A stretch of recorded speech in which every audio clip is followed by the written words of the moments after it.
nosotros como creyentes le demos a la doctrina el lugar que ésta merece en nuestra vida.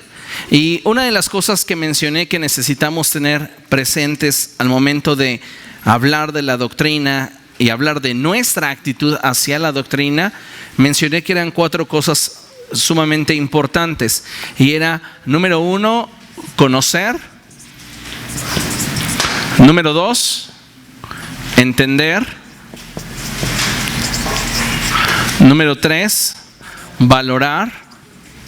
Y número 4, ¿no los escucho?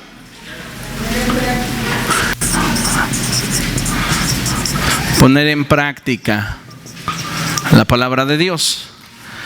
Solo de esta manera es que nosotros vamos a poder movernos en la dimensión que Dios quiere que nos movamos.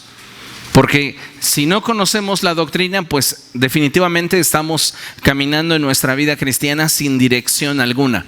Simplemente conocemos a Dios de oídas, porque me lo dijeron, porque así lo dijo el maestro de escuela dominical, porque así lo dijo el predicador invitado. Pero sabe, la palabra de Dios debe de convertirse para cada uno de nosotros en nuestro fundamento de fe y de conducta. Y no podrá dirigirnos y convertirse en esa lámpara a nuestros pies si nosotros no comenzamos a profundizar en el entendimiento de la misma. Entonces, la doctrina es lo que le va a dar a nuestra vida el cimiento, la fortaleza, la solidez, a fin de que nosotros podamos llegar a la estatura del varón perfecto, que es Cristo Jesús. Nuestra meta es ser como Cristo. Y esto solamente lo vamos a lograr conociendo la palabra de Dios, entendiendo la palabra de Dios, valorando la palabra de Dios y poniendo en práctica la palabra de Dios. Si nosotros no estamos conociendo la Escritura, la pregunta es entonces, ¿qué estamos entendiendo? Si yo no estoy teniendo un entendimiento completo de lo que Dios quiere hablar a mi vida a través de la palabra de Dios, la pregunta obligada es entonces, ¿qué estoy valorando? Y si yo no estoy valorando de manera correcta la palabra de Dios y sus enseñanzas, la pregunta más contundente para nuestra vida es entonces, ¿qué estoy poniendo en práctica? ¿Qué estoy viviendo? Porque la palabra de Dios, amados hermanos, si no se pone en práctica, pues en vano todo lo anterior. Y tenemos que tenerlo en cuenta. Dijimos también en la sesión pasada que para poder nosotros profundizar en el conocimiento de la doctrina, era necesario profundizar en nuestro estudio de la Biblia.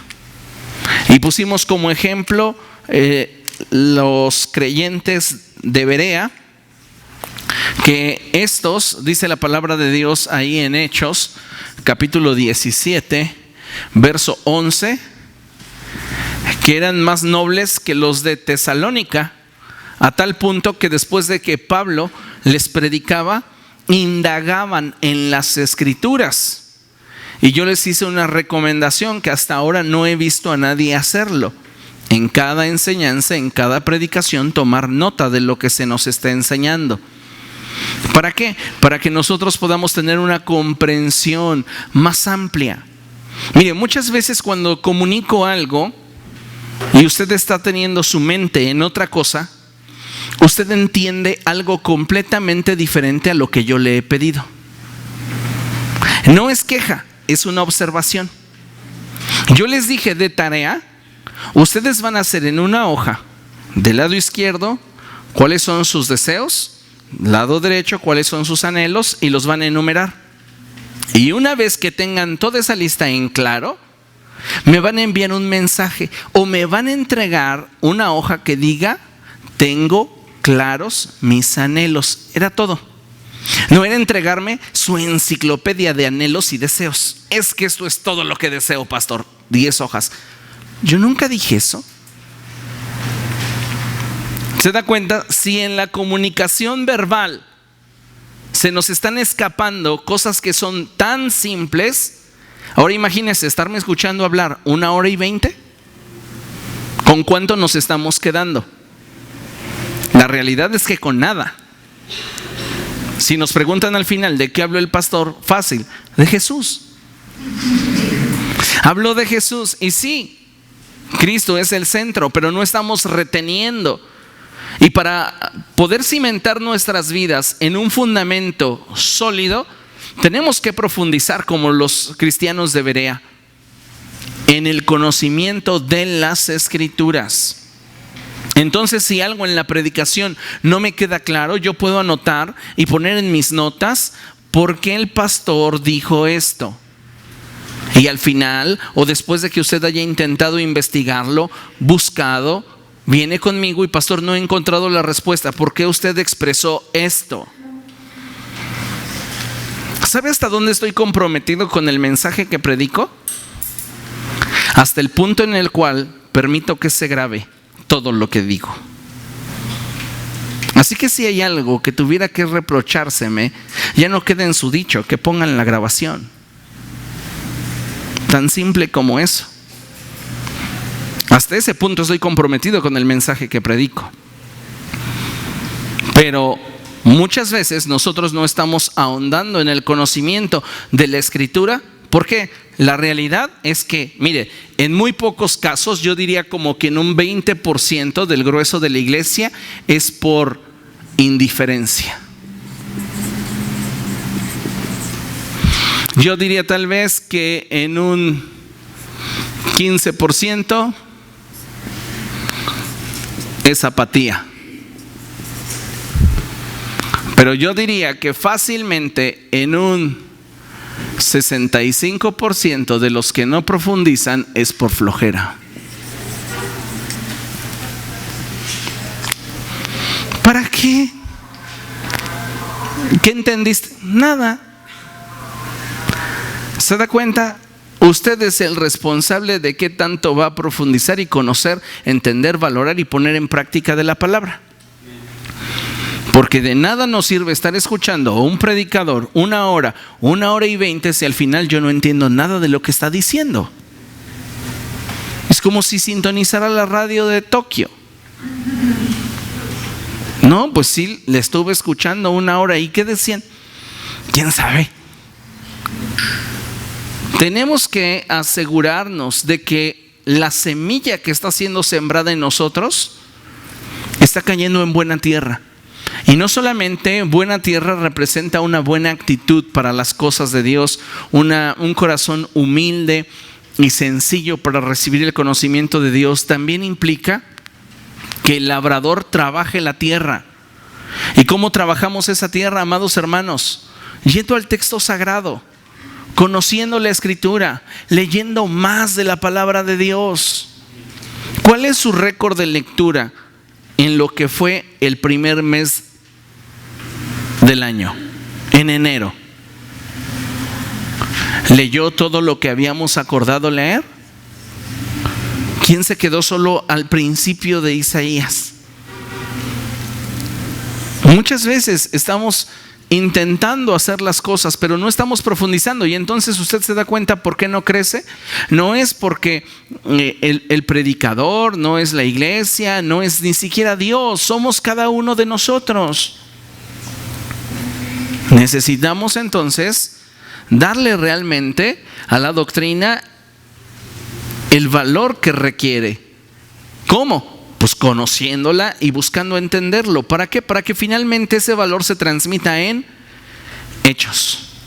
Si yo no puedo transmitirlo en hechos, pues se va a quedar simplemente como información. Pero la palabra de Dios no nos fue dada para ser solo información. La palabra de Dios debe de ser vida. Amén. Bien. Vamos a la página número 11, por favor. Vamos a comenzar hoy desde este punto. Página número 11.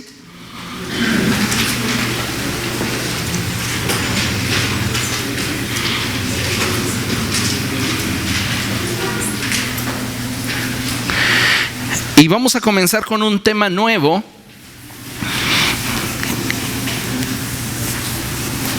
que tiene que ver, sí, con las doctrinas, pero ya no vamos a ver tanto aquello que sustenta la doctrina, sino vamos a entrar a la doctrina propiamente. Es como cuando vamos a entrar a un curso de álgebra. Primero se asegura el profesor de que dominemos las operaciones aritméticas: la suma, la resta, la multiplicación y la división. ¿Ya lo entiendes? Ahora vamos a ver si sabes acomodar en grupos. Tengo 10 manzanas y 7 peras. Las revuelvo todas. A ver, sepáralas. Bueno, ya lo sabes hacer. Ok, entonces podemos empezar con nuestra primer clase de álgebra. Así, algo así es. Vimos ya qué es lo que sostiene el concepto de doctrina, cómo se debe de entender la doctrina, cómo se estudia y analiza la doctrina, por qué es importante la doctrina, y ahora vamos a trabajar sobre las doctrinas. ¿Ok? Capítulo 2, doctrinas fundamentales. Cuando hablo de las doctrinas fundamentales o doctrinas esenciales, no estoy hablando de que vamos en este momento a tocar todas las doctrinas de las cuales nos habla la Escritura. No. Estoy hablando simplemente de aquellas doctrinas esenciales, doctrinas, si usted quiere, primitivas, que deben estar en el corazón de cada creyente a fin de tener un desarrollo espiritual saludable. Amén. A lo largo de las Escrituras encontramos a Dios hablándonos de forma clara y constante. En la carta a los Hebreos, el autor señala a un conjunto de doctrinas como las doctrinas esenciales, básicas o fundamentales, también conocidas como los rudimentos, los cuales, como hemos visto a lo largo de este curso, son la base o el fundamento de la fe cristiana. Nosotros sabemos que Cristo es la piedra del ángulo. Es esa piedra angular sobre la cual se edifica la iglesia. ¿Ok? El Señor Jesucristo en una ocasión le dijo a Pedro: yo sé que tú eres Pedro, y sobre esta piedra edificaré mi iglesia, y las puertas del infierno no prevalecerán contra ella. ¿A qué piedra se refiere Cristo? A Él mismo. Jamás Él ni siquiera pensó en la interpretación que años después muchas personas con una intención doble buscarían darle. Él jamás pensó decirle a Pedro: tú eres mi sucesor y tú serás el primer papa y tú serás mi representante en la tierra. Jamás. Lo que sucede es que Pedro le había dicho a Jesús que Él era el Cristo, el Hijo del Dios vivo. Y entonces el Señor le dice: ciertamente lo que has dicho es verdad, y sobre esta verdad que has declarado, que yo soy el Hijo de Dios, voy a edificar mi iglesia. Entonces Cristo viene a establecerse como la piedra angular de la iglesia. Sobre de Cristo se edifica la iglesia. Ahora bien, el apóstol Pablo dice: pero cada uno fíjese cómo edifica. En otras palabras, cada uno de nosotros tiene la libertad en Cristo para poder edificar de acuerdo a lo que ha recibido como revelación de la palabra de Dios. El punto aquí es cómo es que cada uno de nosotros edifica. ¿Estamos edificando poniendo lo mejor que hemos recibido de la palabra de Dios, o estamos simplemente siendo negligentes en el desarrollo de nuestra vida cristiana? Pablo lo compara a un hombre que edifica utilizando para su edificación cosas preciadas como el oro, la plata o las piedras preciosas. Pero cuando somos negligentes en el desarrollo de nuestra vida espiritual, Pablo lo compara a aquella persona que edifica su vida espiritual con cosas corrientes, como el heno, la paja o la hojarasca. Cosas sin valor. La pregunta aquí es: ¿cómo es que estamos edificando nuestra vida? Porque hasta este punto estamos en el cierto o en lo dicho de que Cristo es el fundamento de nuestra fe. Todos hemos creído en Jesús. El punto aquí es cómo estás edificando tu vida a partir de eso que dices creer. Porque si usted se da cuenta, aunque hayamos llegado al Evangelio en el mismo momento nuestro avance al paso del tiempo es muy diferente. Hay personas que maduran más rápido, hay personas que tienen un entendimiento más claro de las Escrituras, hay personas que pasan los años y siguen sin avanzar. ¿Por qué? ¿Porque les falta retención? ¿Porque están teniendo problemas en la didáctica? No. Mucho tiene que ver, amados hermanos, la disposición y actitud de nuestro corazón hacia las cosas de Dios. Y si nosotros no estamos priorizando las cosas de Dios, pues estamos edificando nuestra vida en cosas sin valor. Pero si estamos nosotros dispuestos a darle al Señor solo lo mejor y nos empeñamos en aprender más de Él, conocerle mejor para agradarle, la finalidad será, o el resultado, mejor dicho, será que nosotros edifiquemos nuestra vida con cosas de valor, como el oro, la plata o las piedras preciosas. Cuando usted ama a una persona, ¿por qué le interesa conocer? ¿Cuál es su color preferido? ¿Cuál es su animal favorito? ¿Cuál es su comida preferida? No simplemente por el hecho de tener información. Nos interesa saberlo porque lo que deseamos en todo momento es agradarle. Lo mismo sucede con Dios. No podemos simplemente querer conocer más de Él y más de Él y más de Él por llenar nuestra biblioteca de información. Es para conocer la manera en la cual yo puedo agradarle más. Ahora bien, la Escritura nos enseña que Cristo es el fundamento de la iglesia. Cristo es el fundamento de nuestra fe, del cristianismo.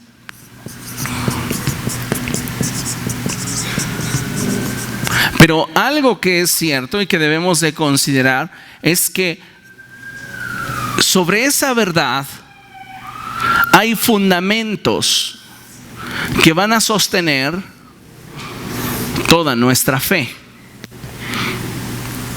El punto aquí es identificar esos fundamentos, y estos en la Escritura nos son revelados como doctrinas básicas. Vamos a Hebreos capítulo 6, por favor. Hebreos capítulo 6.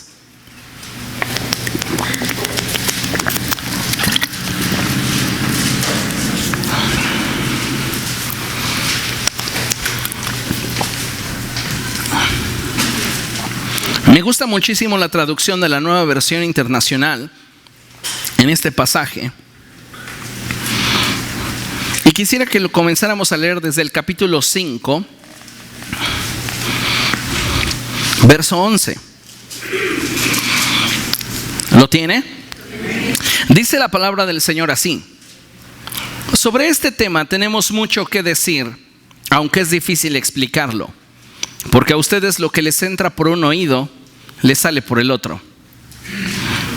Hay muchas verdades del reino que no las podrás comprender, que no las podrás entender hasta que tengas la disposición para recibirlas. No porque no se declaren, sino porque no tienes la capacidad para retenerlas, para recibirlas. En realidad, verso 12, a estas alturas ya deberían de ser maestros, y sin embargo necesitan que alguien vuelva a enseñarles las verdades más elementales de la palabra de Dios. Dicho de otro modo, necesitan leche en vez de alimento sólido. El que solo se alimenta de leche es inexperto en el mensaje de justicia. Es como un niño de pecho. En cambio, el alimento sólido es para los adultos, para los que tienen la capacidad de distinguir entre lo bueno y lo malo, pues han ejercitado su facultad de percepción espiritual. Lo que la palabra de Dios nos está diciendo es que hay dos clases de cristianos: aquellos que han alcanzado la madurez y aquellos que a pesar del tiempo siguen siendo inmaduros. Los que han alcanzado la madurez tienen la capacidad de poder asimilar la palabra de Dios tal cual es, con toda su crudeza, con toda su frialdad, con toda su honestidad. Pero los que son inmaduros no la pueden digerir. Difícilmente entienden todo lo que la palabra de Dios pretende provocar en nosotros. Hablemos un poco acerca de la santidad. Para un creyente inmaduro, ser santo es una utopía, es una ilusión, es un imposible. Para un creyente maduro, sabe que es real y recibe la palabra a fin de encaminar sus pasos hacia la santidad. ¿Me explico? Ok, ahora fíjense lo que continúa diciendo la palabra del Señor en el capítulo 6. Por eso, dejando a un lado las enseñanzas elementales acerca de Cristo, avancemos hacia la madurez. Pablo no está diciendo tenemos que desechar las doctrinas básicas y avanzar. No. Cuando tú tienes planeado edificar una casa de 3 niveles, te vas a asegurar que los cimientos tengan la capacidad y la fuerza para soportar el peso de la construcción. Ahora bien, nadie comienza con el piso 3. ¿Estás de acuerdo? Comenzamos con el piso número 1. Y una vez que lo tenemos listo, avanzamos al número 2. Avanzando al piso 2 o al nivel número 2, ¿quién se pone a destruir el piso número 1? Es lo que Pablo está diciendo, o lo que el autor en la carta a los Hebreos está diciendo. Lo que tenemos que entender es que las doctrinas básicas de Cristo son elementales para tener como un fundamento sólido en nuestra vida cristiana. Pero no nos podemos quedar con eso, porque hay más riqueza en la palabra de Dios. Las doctrinas fundamentales es nuestro piso número 1, nuestro nivel 1. Pero tenemos que avanzar. Por eso dice la palabra de Dios, por eso dejando a un lado las enseñanzas elementales acerca de Cristo, avancemos hacia la madurez. En otras palabras, lo que vamos a ver en lo siguiente, que son las doctrinas básicas, estamos hablando del nivel del niño de pecho en Cristo. Lo más básico, lo más simple. Y usted se dará cuenta a lo largo de las clases que muchas veces ni siquiera eso teníamos dominado.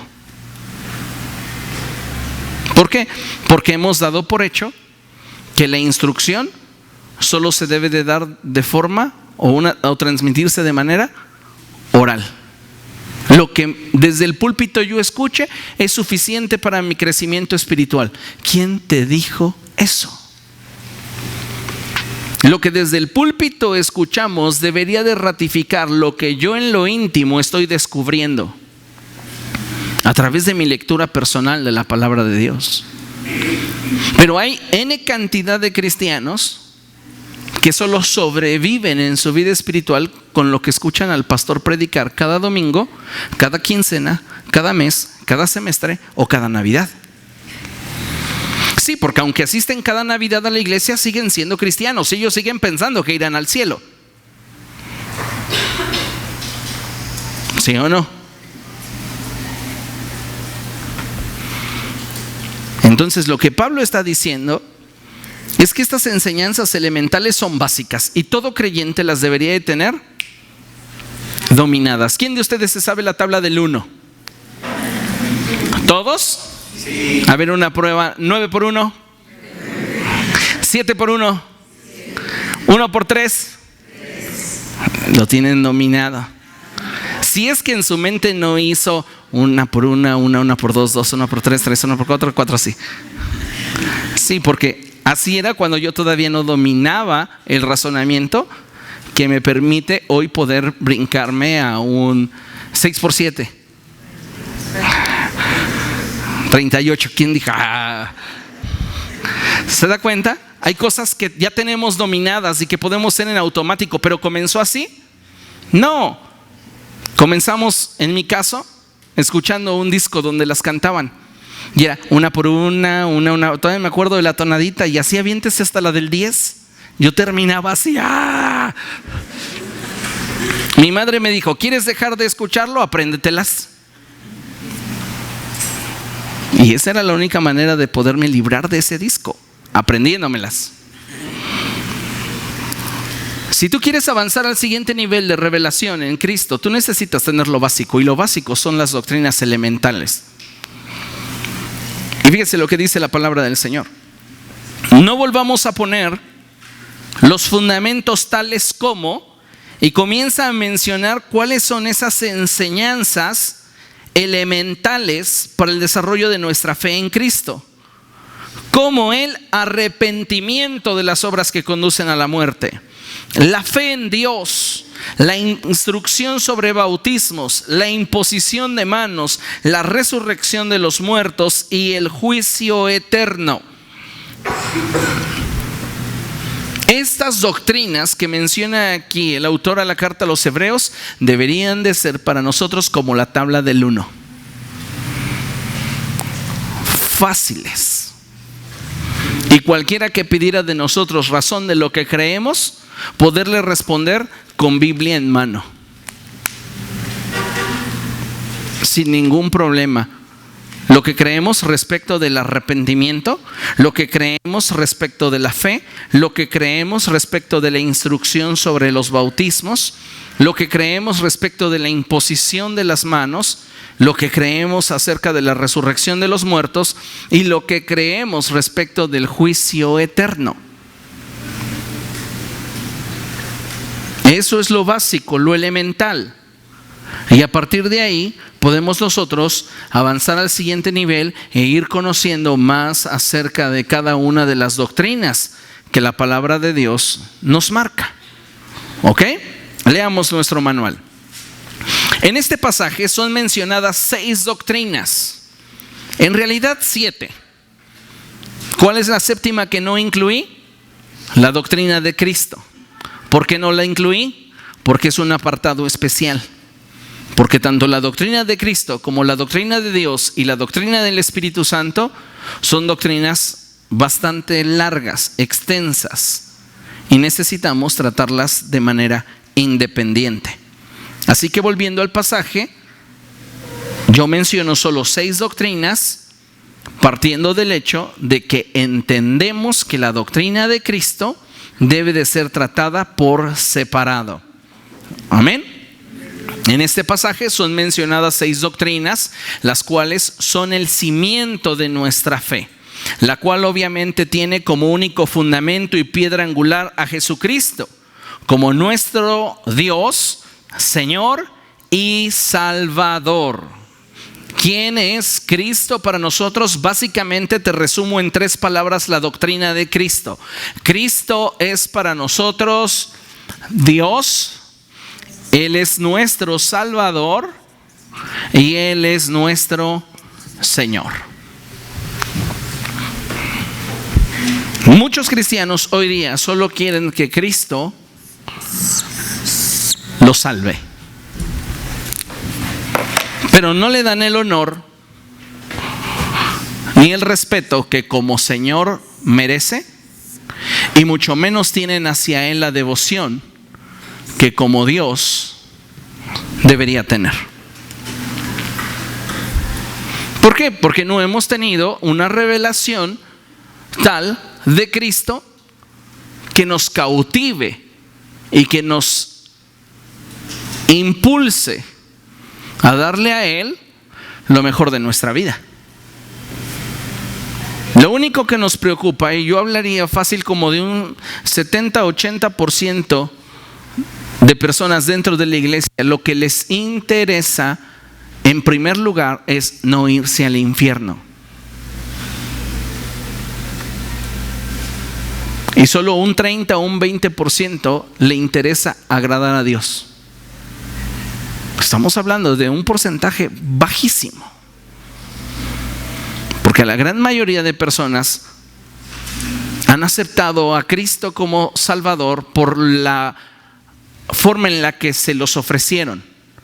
Mira, tú entrégate a Cristo y tu nombre será escrito en el libro de la vida, y cuando te mueras no vas a ir al infierno.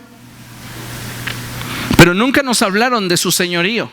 No nos hablaron de el respeto que le debemos como divino que es. Entonces, comprender el misterio de Cristo es algo que vamos a hacer, si Dios nos lo permite, paso a paso a través del entendimiento de la doctrina de Cristo. Pero partamos del hecho de que Él, siendo el fundamento, nos da los elementos básicos para comenzar a construir nuestra fe. De manera que para tener un entendimiento más amplio de lo que enseña el Evangelio, el autor nos anima a proseguir en nuestro crecimiento espiritual al edificar nuestra vida cristiana sobre el fundamento de nuestra fe, que tiene como cimientos las doctrinas de, lea conmigo, arrepentimiento de las obras que conducen a la muerte, la fe en Dios, la instrucción sobre bautismos, la imposición de manos, la resurrección de los muertos, el juicio eterno. Entendamos la importancia de cada una de estas doctrinas y su relación con nuestra fe. Entonces, de acuerdo a lo que el autor a los hebreos nos menciona, el piso o el nivel número 1 está compuesto de 6 doctrinas, y la primera de estas es el arrepentimiento. ¿De qué cosa? De las obras que conducen a la muerte.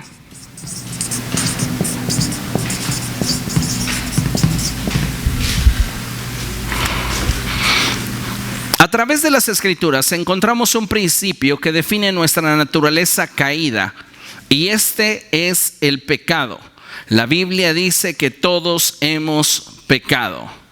Todos hemos pecado. No hay justo ni aún uno. Todos hemos hecho lo malo ante Dios.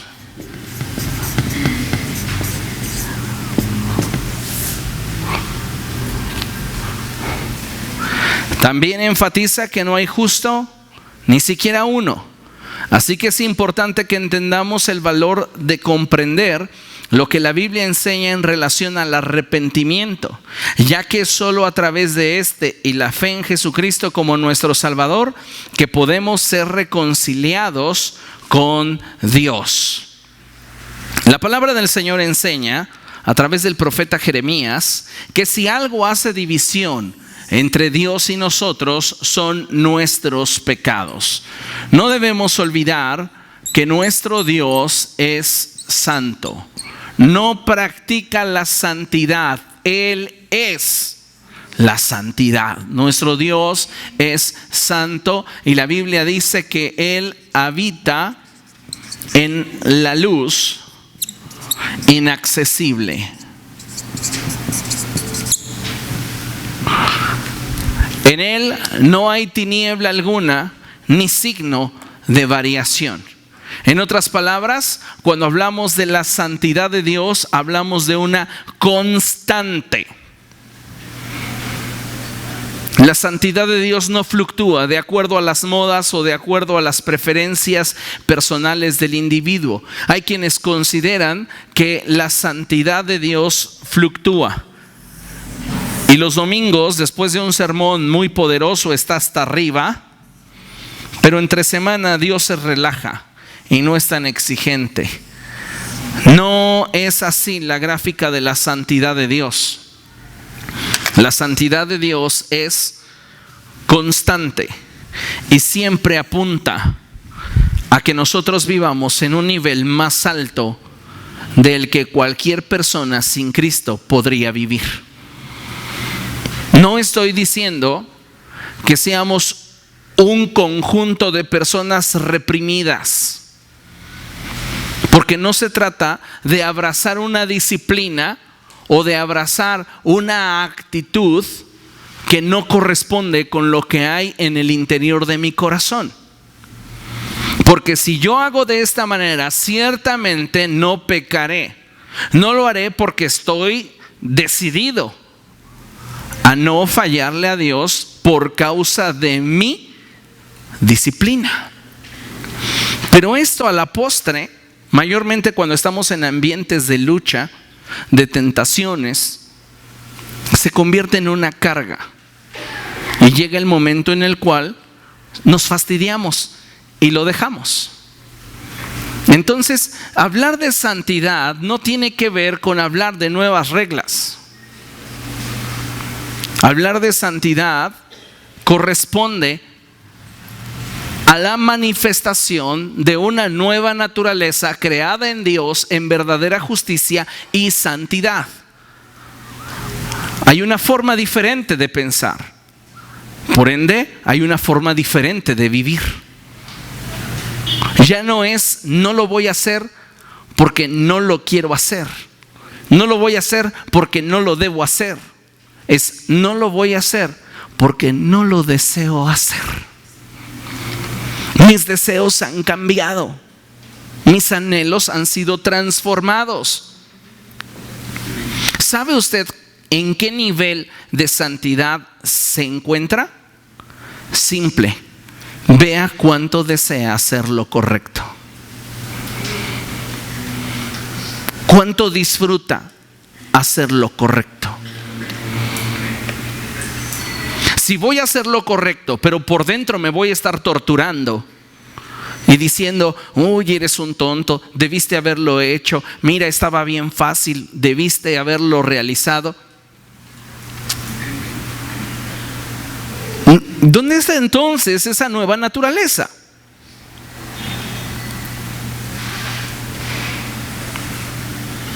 Porque no se trata simplemente de vivir reprimidos. Mucha gente piensa eso de los cristianos. Ay, los aleluyas son un montón de hipócritas reprimidos. ¿Por qué? Porque un grueso de personas no ha entendido la santidad. No ha entendido el nuevo nacimiento. No lo ha experimentado, cosa que es peor. Entonces, para ellos, ser un fiel cristiano tiene que ver con reglas. No fumes, no tomes, no bebas, no digas malas palabras, no robes, no adulteres, no forniques. No. Casi se parecen un poco a mi suegra cuando ella aceptó a Cristo. Ella dice, híjole, ahora todo es pecado.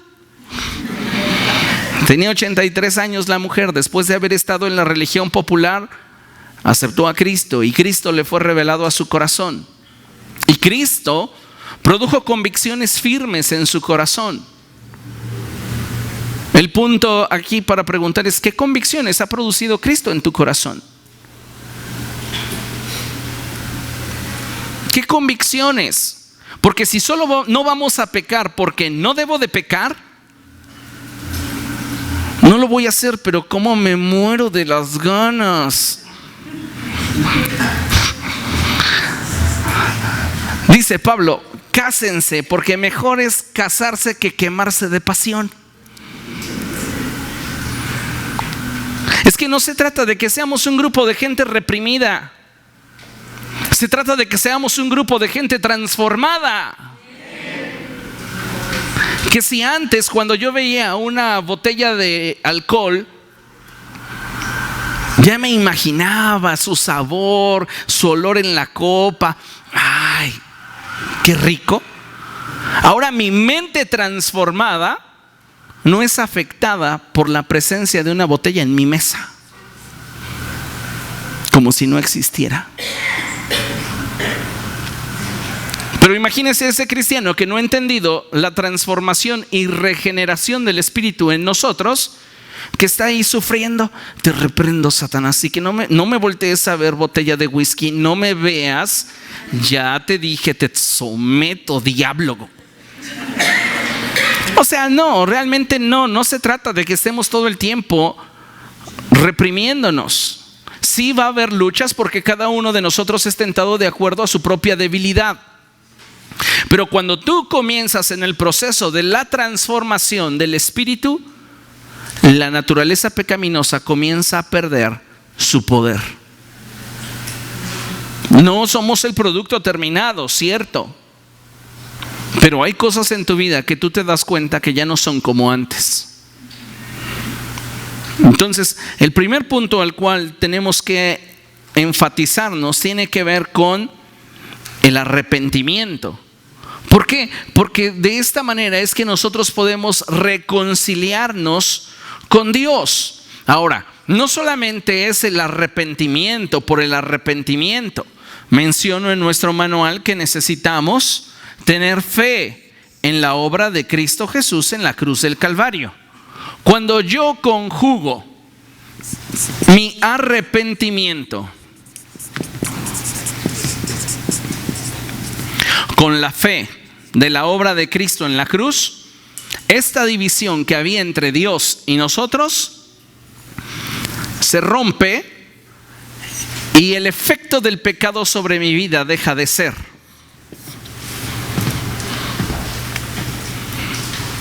Pero es hasta que yo experimento un real arrepentimiento.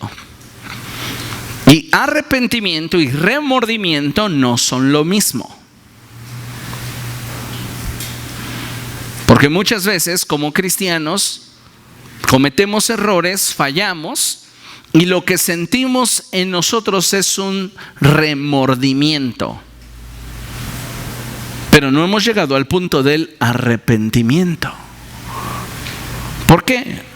Porque si realmente estuviéramos arrepentidos, no lo volveríamos a hacer. Pero muchas veces la pasión, el deseo que está gobernando nuestro corazón ha estado generando un mayor nivel de influencia en nosotros que nos cautiva hacia aquello que el mundo nos ofrece. Leamos. La palabra arrepentimiento viene del vocablo griego matanoeo, el cual significa pensar diferente. También se emplea otra palabra del griego, matanoia, que significa compunción. Así que es importante puntualizar que el verdadero arrepentimiento está ligado a las emociones, pero no es una emoción. Está ligado a la razón, pero no es solo una idea racional. El arrepentimiento va más allá. La primera cosa que mencioné es que la palabra arrepentimiento viene de dos palabras. La primera implica pensar diferente. Cuando yo me arrepiento, mis pensamientos comienzan a cambiar respecto de aquello que en algún momento abracé. Y cuando hablo de que un pensamiento cambia, aquí sucede algo bien poderoso, porque si logramos cambiar un pensamiento, logramos cambiar una emoción. Y si logro cambiar una emoción, logro cambiar una actitud. Y si logro cambiar una actitud, logro cambiar una acción.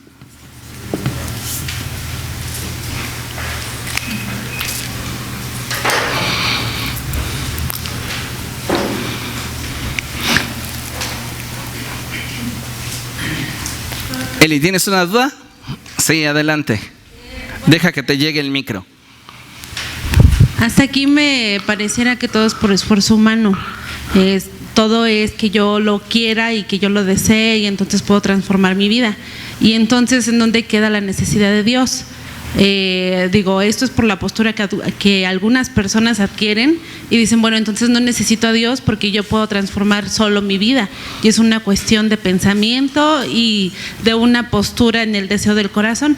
Entonces, además que la Biblia dice que es a través de Dios quien produce en nosotros esa tristeza, no como el mundo la da, sino para que vengamos al arrepentimiento. Entonces, ya te respondiste, ¿no? Sí, bueno, era un comentario más bien. Ok, ella menciona, pareciera que todo descansa sobre la capacidad del hombre y que no necesito a Dios. Partamos de la esencia de que ¿quién es quien te convence de que hiciste algo malo? Tú no, créeme, tú no. Ay, mírenlo, está llorando, es que lo cacharon. Está avergonzado, pero no está arrepentido. ¿Quién te convence de que hiciste mal? El Señor Jesucristo lo estableció, que el Espíritu Santo es el único que nos puede convencer de pecado, de justicia y de juicio. Si el Espíritu Santo te convence de pecado, lo que quede en tu lado, ya la pelota está del otro lado. Ahora te corresponde a ti arrepentirte. Dios no se va a arrepentir por ti. Te tienes que arrepentir tú, porque tú lo hiciste. Pero Él ya te convenció de que lo que hiciste estuvo mal. Ahora, ¿cómo diferencio al Espíritu Santo provocando en mi convicción de pecado de mi conciencia que me hace sentir incómodo respecto de lo que hice? Porque hay quienes piensan, no, pues es que la conciencia es como Pepe Grillo, ¿no? Esa vocecita en tu interior que te dice, hiciste mal, hiciste bien. No, la conciencia no es Pepe Grillo. La conciencia es el testimonio íntimo que hay en nosotros respecto de lo que nosotros hacemos, basado en la ley de Dios escrita en el corazón del hombre. Todos los seres humanos, cuando nacemos, tenemos una ley moral escrita en el corazón. Todos. Y cuando nosotros hacemos algo que es contrario a lo que esa ley moral indica, nuestro ser espiritual te dice, está mal. Pero no pasa de señalarlo. Pero quien te convence de que con ese hecho le estás fallando a Dios y te estás alejando de su gracia, es el Espíritu Santo. Ahora, no confundamos el hecho de convencer con señalar. Porque yo puedo simplemente decirte, es que si te paras debajo de ese anuncio, se te va a caer encima. Está bien, me hiciste una señalación, pero no me convenciste. ¿Cómo sé que alguien me ha convencido? Porque voy a hacer según ese alguien me ha dicho. Entonces, el único que nos puede convencer, que puede mover nuestro corazón para que cambien nuestras emociones, actitudes y acciones respecto de algo con lo cual ofendemos a Dios, es el Espíritu Santo. Pero tiene que haber en mí la voluntad y la disposición. Si yo cierro mi corazón, nada va a pasar. El Espíritu seguirá marcándote, pero no va a haber un cambio porque tú no lo quieres. ¿Y por qué el Espíritu Santo no lo provoca y punto, que suceda? Porque Él te colocó como cabeza. Cuando creó a Adán, lo creó para que gobernara todo.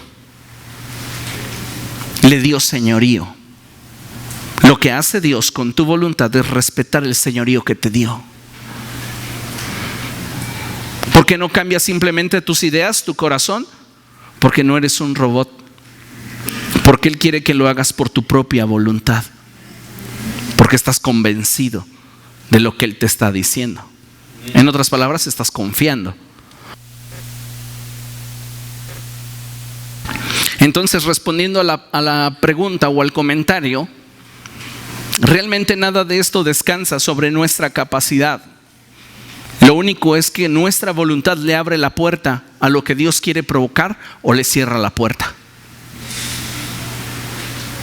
Porque de ninguno de nosotros surge la santidad, ninguno de nosotros puede provocarla. Esta viene de Dios. Pero si nosotros no estamos decididos a vivir en ella, no la vamos a experimentar jamás. ¿Ok?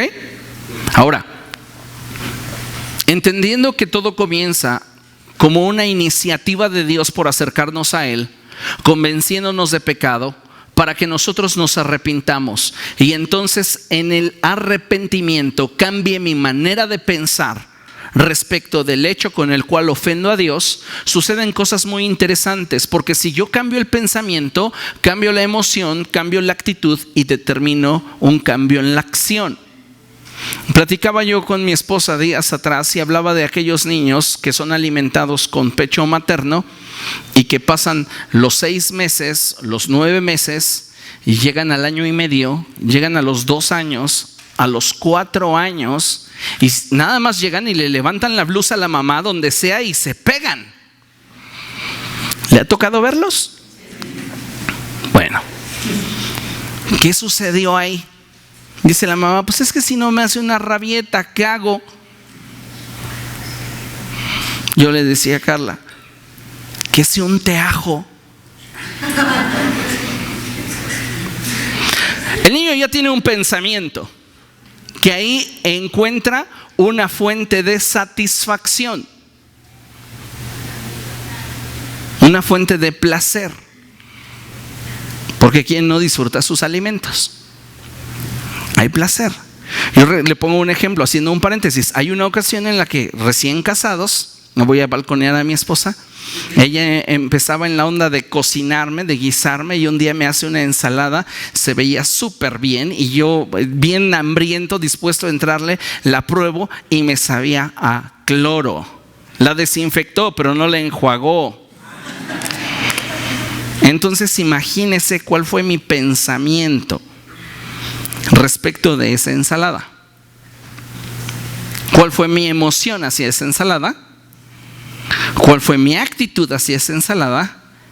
¿Y cuál fue mi decisión o acción hacia esa ensalada?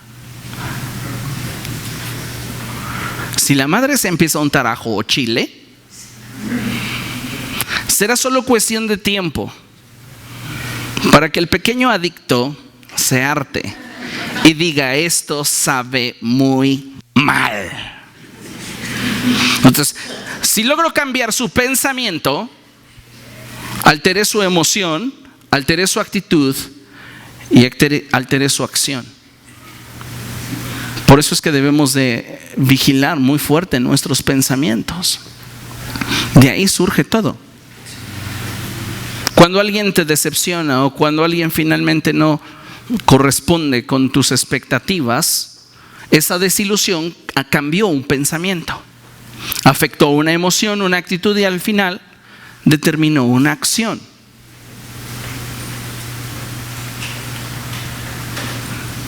¿Sí? Entonces, cuando nosotros hablamos de lo que el Espíritu Santo produce en nosotros como convicción, la convicción de pecado nos lleva hacia el arrepentimiento, que es en primera instancia un cambio en mi manera de pensar. Ok, pero no es lo único. Fíjese lo que dice nuestro manual. Dice no solamente que se altera mi forma de pensar, sino que también hay con ello un dolor emocional.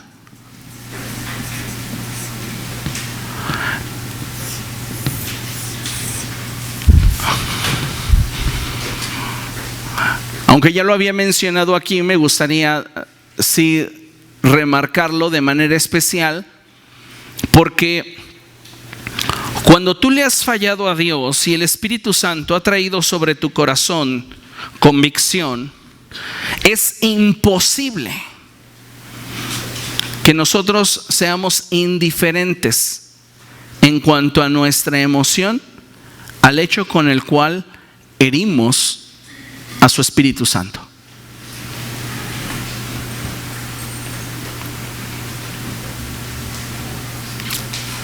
Cuando pecamos y nuestro corazón es sensible a la voz de Dios, la tristeza que hay en el corazón de Dios por ese hecho, la sientes. Y eso no solamente produce en nosotros vergüenza, produce ese dolor íntimo, profundo, seco, de saber que le fallé a Dios.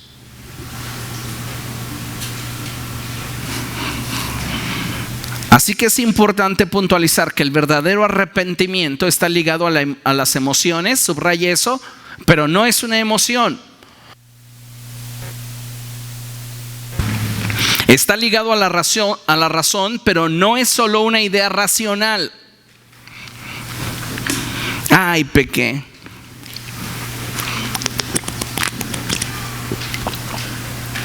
Y se queda como eso. como una idea racional. Eso no es arrepentimiento. Arrepentimiento tiene que ver con el entendimiento total, completo de lo que he hecho y sus consecuencias, aunque no inmediatas, sí precisas.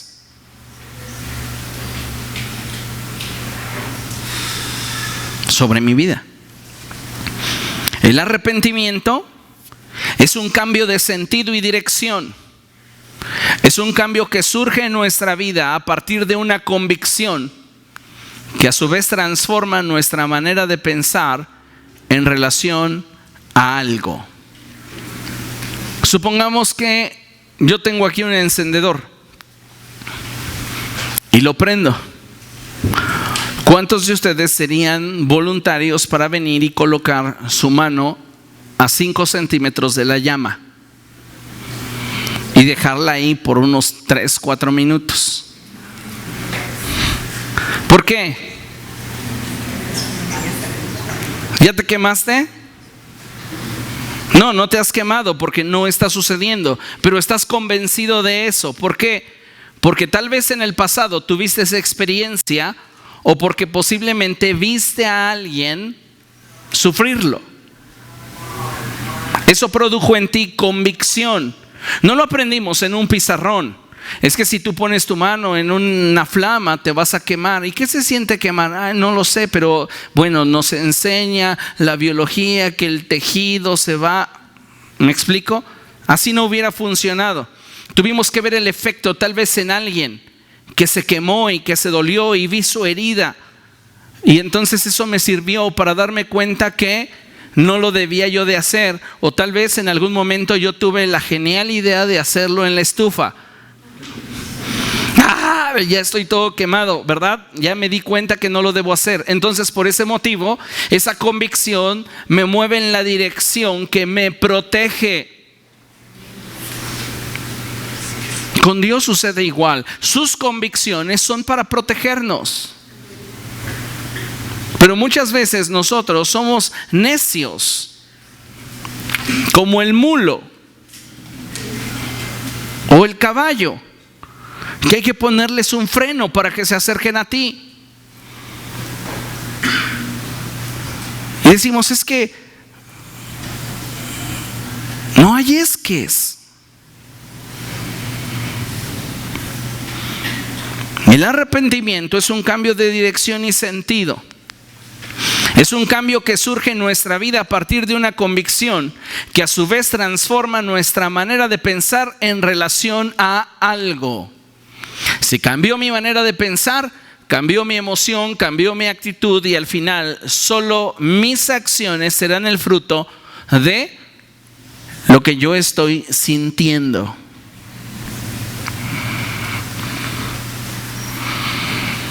Me acordé de una canción del profeta del mundo, José José. Hay una canción que dice, yo sé que algunos de ustedes la escucharon, dice: he renunciado a ti, definitivamente. He renunciado a ti y esta vez para siempre. Y él comienza a decir: ya te habrás fijado que no te busco, que pasa el tiempo y no voy por tu casa, que no me ves por los sitios que pasas. He renunciado a ti. Ok. ¿Qué lo hizo a este hombre ir por un proceso al punto en el cual la convicción fue: me alejo de esta mujer y punto? No lo sé, pero el punto al que quiero destacar es que su pensamiento respecto de ella cambió. ¿Comprende? Y hay muchas veces en las cuales en nuestra vida cristiana Dios está trayendo convicciones, pero lo que hacemos nosotros con las convicciones es una bola de papel y la echamos al cesto. Continuamos en la misma dirección. Decimos: ay, sí, Señor, perdóname, pero sigo igual, esperando el siguiente guamazo. Usted tal vez en algún momento, los que conducen o los que han tomado el metro, en algún momento se han equivocado de salida, de dirección, y de repente el GPS, que tal vez la señal andaba atrasada y tú ya andas 200 metros adelante y te dice dé vuelta a la izquierda. ¿Le ha sucedido? Sí, ¿verdad? Nos pasa. ¿Qué es lo que haces? No, yo continúo aquí porque no me avisaste a tiempo. No importa cuánto avance, no va a llegar a su destino. Usted tiene que cambiar de dirección. Y entonces usted toma el primer retorno que encuentra y se regresa. Ese es arrepentimiento. Hubo un cambio de actitud, emoción, decisión en base a un pensamiento: estoy mal. Pero no es decir estoy mal. Pues sí, estoy mal. ¿Quién está bien? No, porque muchas veces somos incluso condescendientes con nosotros mismos.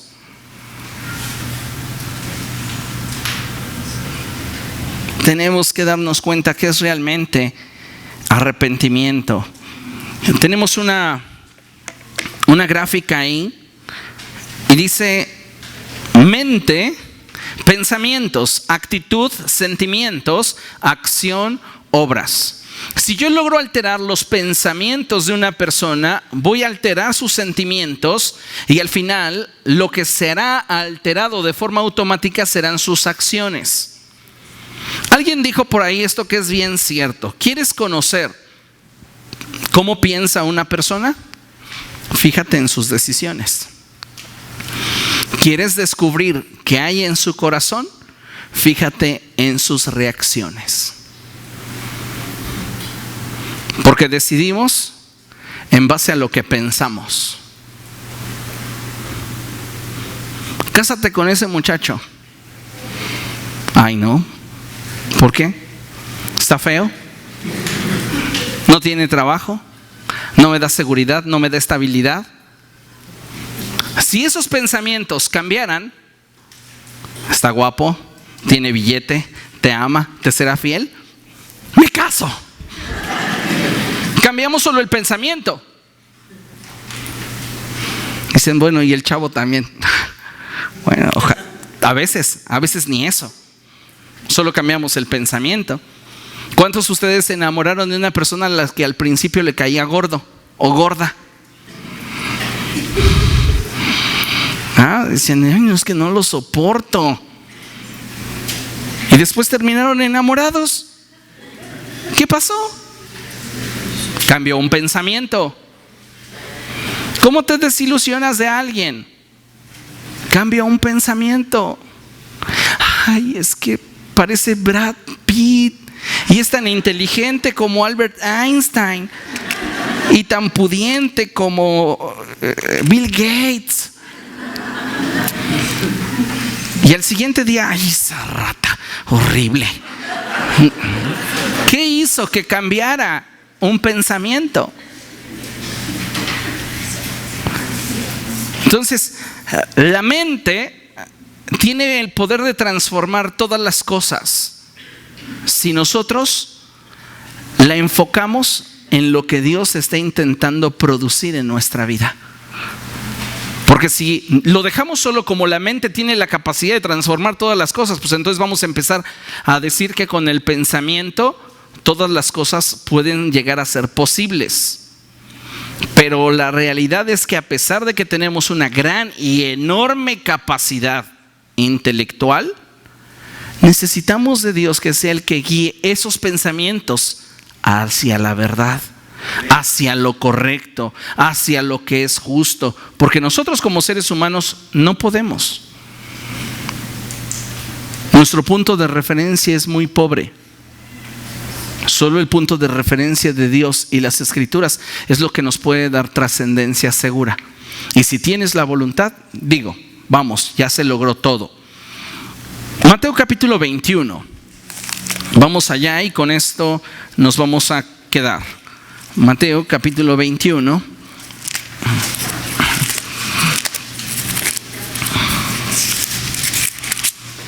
Versos 28 y 29.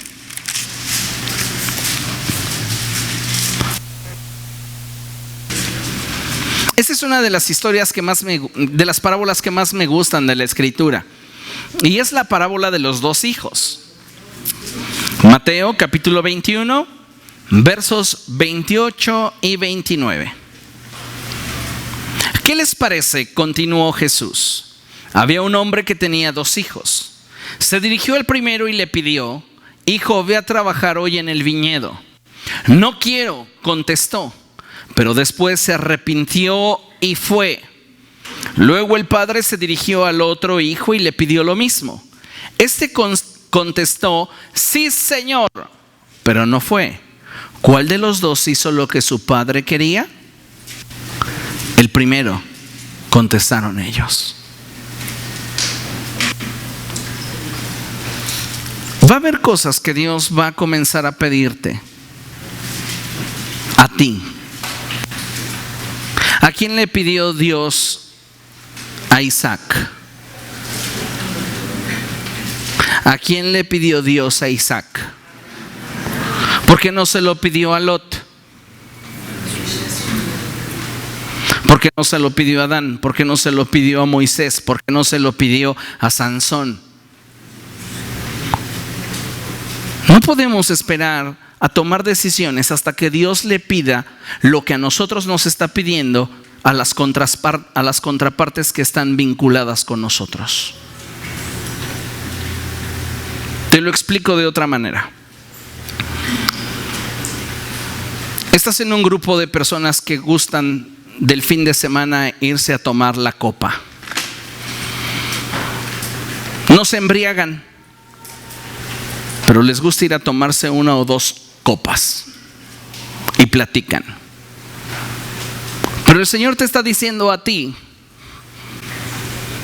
que le entregues a Isaac el derecho o la libertad a tomarte esas copas.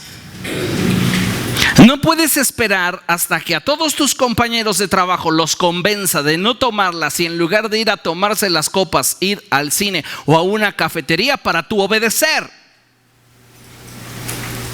Porque te lo está pidiendo a ti.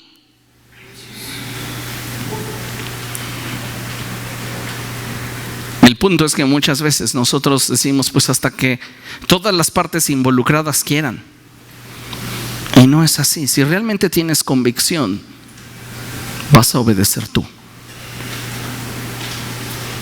Conocí a una mujer que vivía en adulterio. Se decía ella cristiana. Y en una ocasión, en una plática ministerial, se le preguntó que qué esperaba para terminar esa relación de adulterio. Y ella respondió: que Dios mate a mi amante.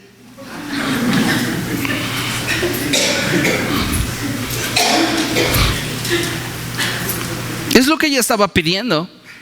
Dios, si tú quieres que yo sea libre de esta relación de adulterio, mátalo.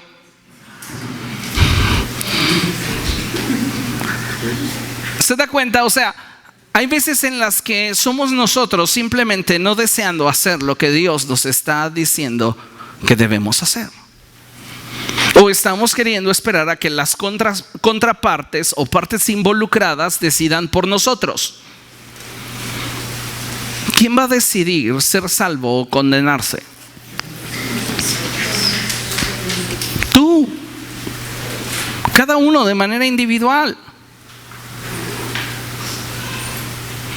Así que no esperes a que el mundo sea perfecto para que entonces tú tomes la decisión. Si Dios está trayendo convicción a tu vida, obedécelo y en ello tendrás bendición. ¿Estamos de acuerdo? Cerramos con esto. El verdadero arrepentimiento produce tristeza, pero una tristeza según Dios quiere. Es decir, se origina en el entendimiento de la gravedad de nuestra ofensa hacia Dios. No es simplemente, ay, me dolió haber pecado contra Dios, me siento triste. No, es una tristeza que te lleva a cambiar. ¿Ok? ¿Estamos? Póngase de pie y vamos a dar gracias.